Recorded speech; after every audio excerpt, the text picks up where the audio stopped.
வணக்கம், நான் உங்கள் அம்மா சமையல் மீனாட்சி. இன்றைக்கி நம்ம ஒரு வெஜிடேரியன் லஞ்ச் மெனு தான் பார்க்க போகிறோம். இதில் பார்த்திங்கன்னா எல்லாமே நம்ம கலந்து எல்லா ஊர் சமையலும் கலந்து பண்ண போகிறோம்.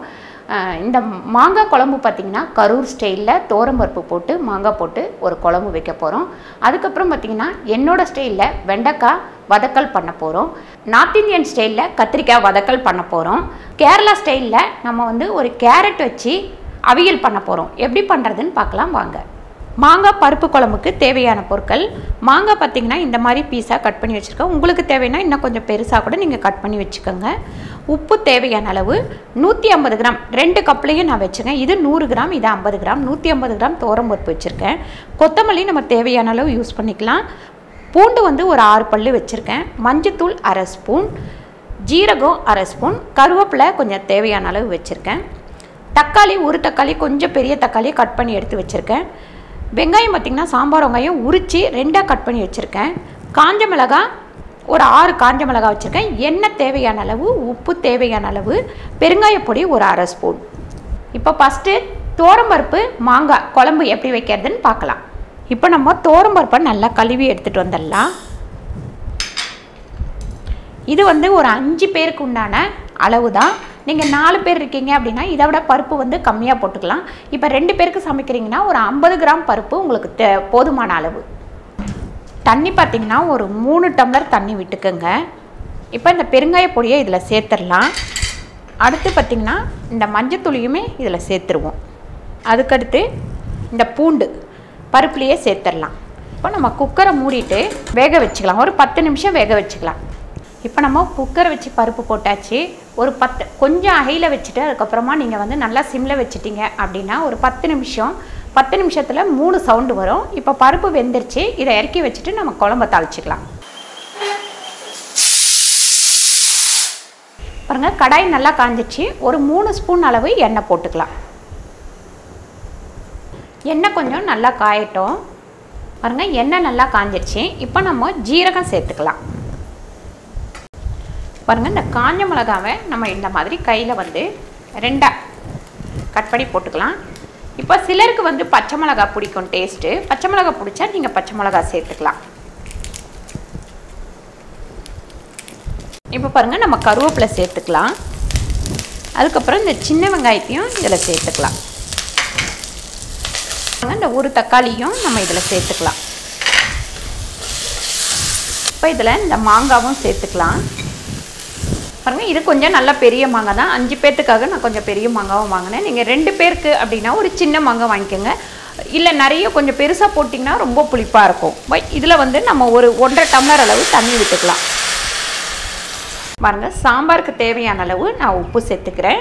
ஒரு 1.25 ஸ்பூன் உப்பு சேர்த்துருக்கேன். இது வந்து ரொம்ப தண்ணியாக வச்சிங்கன்னா நல்லா இருக்காது. ஓரளவுக்கு கொஞ்சமாவது திக்காக வச்சிங்கன்னா தான் நல்லாயிருக்கும். மாங்காய் கொஞ்சம் முங்குற அளவுக்கு தண்ணி விட்டுருக்கேன். இப்போ இதை மூடி வச்சிடலாம். ஒரு 10 நிமிஷம் இது வேகட்டும். இந்த மாங்காய் வந்து இப்படி வெந்திருக்கு. ஒரு 3/4 வேக்காடு வெந்திருக்கும் போதே நம்ம வந்து இதில் பருப்பு ஊற்றிடலாம். ஏன்னா ஃபுல்லாக வெந்துருச்சு அப்படின்னா மாங்காய் வந்து கரைஞ்சி போயிடும். குழம்போட டேஸ்ட் வந்து கரெக்டான லெவலில் இருக்காது. பாருங்கள், ஒரு சப்பாத்தி இல்லை இட்லி தோசைக்கு வேணும்னா இந்த அளவுக்கு நீங்கள் திக்காக வச்சுக்கோங்க. மாங்காவை இன்னும் சின்ன சின்னதாக நீங்கள் வந்து கட் பண்ணி போடணும். இப்போ இது வந்து நம்ம சாதத்துக்கு வைக்க போகிறோம். அதனால் இன்னும் கொஞ்சம் தண்ணி விட்டு நல்லா கொஞ்சம் தண்ணியாக வச்சுக்கலாம்.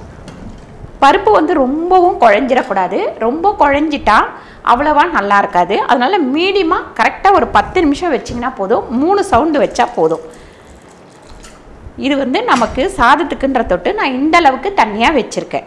பாருங்கள், சூப்பரான மாங்காய் குழம்பு ரெடி ஆயிடுச்சு. இது வந்து ரொம்ப டேஸ்ட்டாக இருக்கும். இப்போ ஒரு கொதிக்கட்டும். பாருங்கள், சாம்பார் வந்து இப்போ நமக்கு ரெடி ஆயிடுச்சு. இதில் கொஞ்சம் கொத்தமல்லி போட்டுக்கலாம். ரொம்ப உங்களுக்கு கொதிக்க வேணாம், இந்த அளவுக்கு கொதிச்சா போதும். அதுக்கப்புறம் பார்த்திங்கன்னா இதில் நம்ம மிளகாத்தூள் போட்டும் பண்ணலாம். 2வது பச்சை மிளகாய் போட்டும் பண்ணலாம். ஒவ்வொன்றும் ஒவ்வொரு டேஸ்ட் வரும். ஒவ்வொருத்தருக்கு ஒவ்வொரு டேஸ்ட் வந்து பிடிக்கும். உங்களுக்கு எந்த டேஸ்ட்டில் பிடிக்குதோ அந்த டேஸ்ட்டில் இந்த குழம்பு நீங்கள் செய்யலாம். இப்போ நம்ம கேரட் அவியல் பண்ணிக்கலாம். பாருங்கள், இந்த பருப்பு போட்ட பாத்திரத்தை நான் கழுவல. ஏன்னு கேட்டிங்கன்னா மறுபடியும் பருப்பு தான் நம்ம சேர்க்க போகிறோம். இது எதுக்குன்னு பார்த்திங்கன்னா ரொம்ப வந்து நம்ம பாத்திரம் வந்து யூஸ் பண்ணாமல் இந்த கொஞ்சமாக பாத்திரம் யூஸ் பண்ணிக்கிறதுக்காக இந்த மாதிரி நான் பண்ணுறேன். இப்போ ஒரு அலசிட்டு நம்ம ரெடி பாருங்கள். ஒரு 1.5 டம்ளர் அளவு தண்ணி விட்டுருக்கேன். இதில் பார்த்திங்கன்னா இந்த மஞ்சத்தூள் சேர்த்துக்கலாம். அதுக்கப்புறம் இந்த கேரட்டுமே இதில் சேர்த்துடலாம். இந்த மாதிரி நீட்டு வாக்கில் கட் பண்ணிக்கோங்க, அது பார்க்குறதுக்கு நல்லாயிருக்கும். பாருங்கள், 1 ஸ்பூன் அளவு நான் உப்பு சேர்த்துக்கிறேன். இப்போ நம்ம குக்கரை மூடிடலாம். இது ஒரு விசில் வந்தால் போதும் நமக்கு. பாருங்கள், கேரட்டும் பருப்பும் ஒரு விசில் வர வரைக்கும் நம்ம வந்து இந்த தேங்காய், பச்சை மிளகாய், சோம்பு இதை வந்து நம்ம அரைச்சி எடுத்துக்கலாம். பாருங்கள், பச்சை மிளகாய், அதுக்கப்புறம் நம்ம பார்த்திங்கன்னா தேங்காய், சோம்பு இதை வந்து அரைச்சி எடுத்தாச்சு. நமக்கு வந்து ஒரு விசில் வந்தவுடனே இதை நல்லா சிம்மில் வச்சிடலாம். ஒரு 5 நிமிஷத்தில் மறுபடியும் அடுப்பு ஆஃப் பண்ணிடலாம். பாருங்கள், கேரட் வந்து ப்ரெஷர் அடங்கிடுச்சு. ஒரே ஒரு விசில் தான் வச்சேன் நான். பாருங்கள், இந்த அளவுக்கு நமக்கு பருப்பு வெந்தால் போதும். இந்த பருப்பு போட்டு பண்ணும்போது நம்மளுக்கு வந்து இந்த அவியல் வந்து நல்ல டேஸ்ட்டாக இருக்கும். இப்போ நம்ம அடுப்பை ஆன் பண்ணிடலாம். அரைச்சி வச்சுருக்கிற இந்த தேங்காய், பச்சை மிளகாய், ஜீரகம் இதை இதில் போட்டுடலாம். தண்ணி வந்து சும்மா லைட்டாக விட்டால் போதும். இதை கழுவி மட்டும் விட்டுக்கிட்டிங்கன்னா போதும். இந்த பச்சை மிளகாய், ஜீரகம் பச்சை வாடை போனால் போதும். இது இப்போ இதில் வந்து நம்ம கருவேப்பிலை சேர்த்துக்கலாம். பாருங்கள், கேரளா சைடு எல்லாருமே தேங்காய் எண்ணெய் தான் யூஸ் பண்ணுவாங்க. இங்கே ஒரு சிலருக்கு வந்து தேங்காய் எண்ணெய் வந்து பிடிக்காது. தேங்காய் எண்ணெய் பிடிக்கல அப்படின்னா நம்ம என்ன யூஸ் பண்ணுறோமோ அதை வந்து யூஸ் பண்ணிக்கலாம். நான் வந்து 1 ஸ்பூன் அளவு இதில் வந்து தேங்காய் எண்ணெய் சேர்த்துருக்கேன். இப்போ நம்ம அடுப்பை ஆஃப் பண்ணிவிட்டு ஒரே ஒரு கிண்டிடுவோம். இதில் வந்து கடைசியில் நம்ம தயிர் விட்டு கலந்துக்கலாம். இல்லை அப்படின்னா நம்ம சாப்பிடும் போது கூட இதில் தயிர் போட்டு கலந்துக்கலாம். சூப்பரான ஒரு கேரட் அவியல் ரெடி ஆயிடுச்சு. இப்போ நம்ம கத்திரிக்காய் வதக்கல் பண்ணிக்கலாம். அதுக்கு இப்போ மசாலா எல்லாத்தையும் வறுத்து எடுத்துக்கலாம். பாருங்கள், தனியா வந்து இதில் சேர்த்துக்கலாம். அதுக்கப்புறம் ஜீரகம், அதுக்கப்புறம் சோம்பு, அப்புறம் மிளகு, இப்போ முந்திரி எல்லாமே வெறும் கடாயில் நம்ம வறுத்துக்கலாம். அதில் பூண்டு, அதுக்கப்புறம் இஞ்சி வெறும் கடாயில் வறுக்கும் போதே நம்ம அந்த பச்சை மிளகாவையும் இதில் சேர்த்துடலாம். பாருங்கள், நான் நிறைய டைம் சொல்லியிருக்கேன், கத்திரிக்காய் நம்ம சமைக்கும் போது கட் பண்ணால் போதும் அப்படின்னு சொல்லிட்டு. அதனால் இப்போ வந்து நம்ம கத்திரிக்காய்க்கு தண்ணி ஊற்றி கட் பண்ணிக்கலாம். சொதப்பிட்டு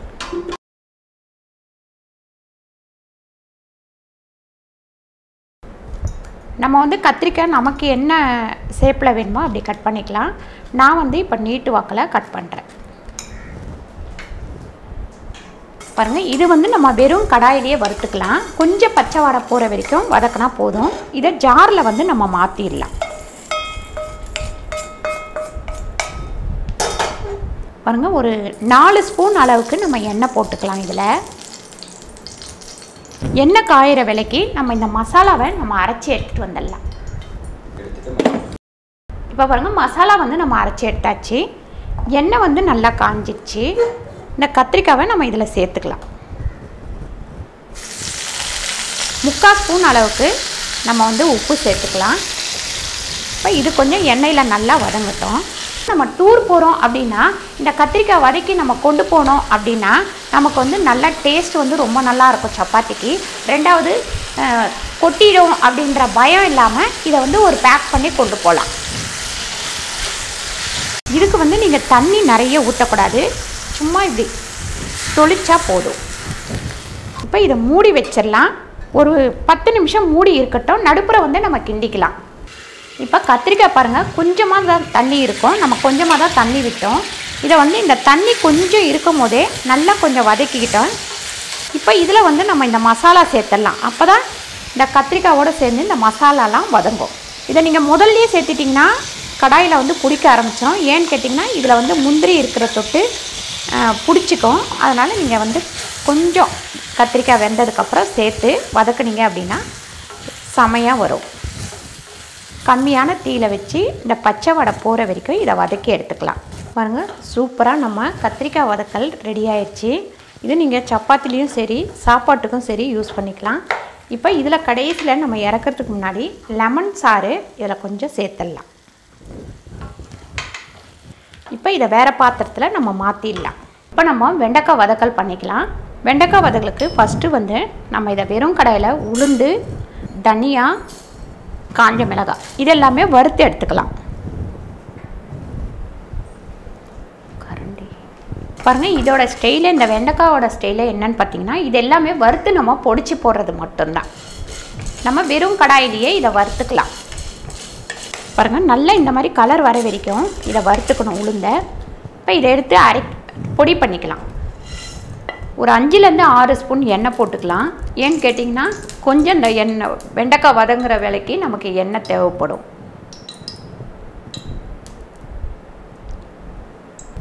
இப்போ இதில் வெங்காயம் சேர்த்துக்கலாம்.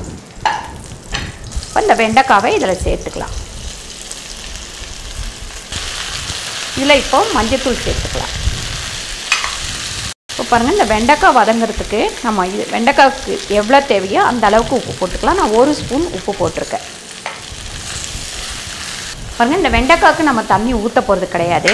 அதனால் கம்மியான தீ வச்சுட்டு இந்த மூடியை வந்து மூடி வச்சிடலாம். ரொம்ப கம்மியான தீ வைக்கணும். ஒரு 3 நிமிஷம் இப்படியே இருக்கட்டும். பாருங்கள், வெண்டைக்காய் வந்து நல்லா வதங்கிடுச்சு. பாருங்கள், வெண்டைக்காவை கழுவி தொடச்சி கட் பண்ணி காய வச்சும் எடுத்து வச்சுருக்கேன். அதுலேயுமே தண்ணி கிடையாது. பாருங்கள், இந்த பொடியை வந்து இப்போ நம்ம போட்டுக்கலாம். இது பார்த்திங்கன்னா சாம்பாருக்கு, ரசத்துக்கு, இது எல்லாத்துக்குமே இது வந்து இந்த வெண்டைக்காய் செம்ம டேஸ்ட்டாக இருக்கும். கடைசியில் நம்ம இறக்கிறதுக்கு ஒரு 2-3 நிமிஷம் முன்னாடி தான் இதை வந்து நம்ம வதக்கி கொட்டி எடுத்துக்கணும். அந்த வாசனை வந்து இந்த வெண்டைக்காவில் அப்படியே இருந்தால் தான் சாப்பிடும்போது செம்ம டேஸ்ட்டாக இருக்கும். இப்போ அடுப்பை ஆஃப் பண்ணிடலாம். ரெடி ஆயிடுச்சு.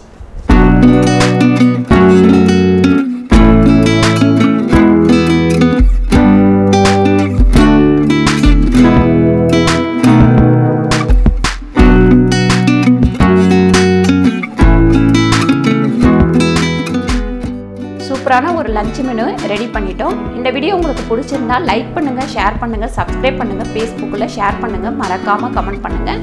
நன்றி, வணக்கம்.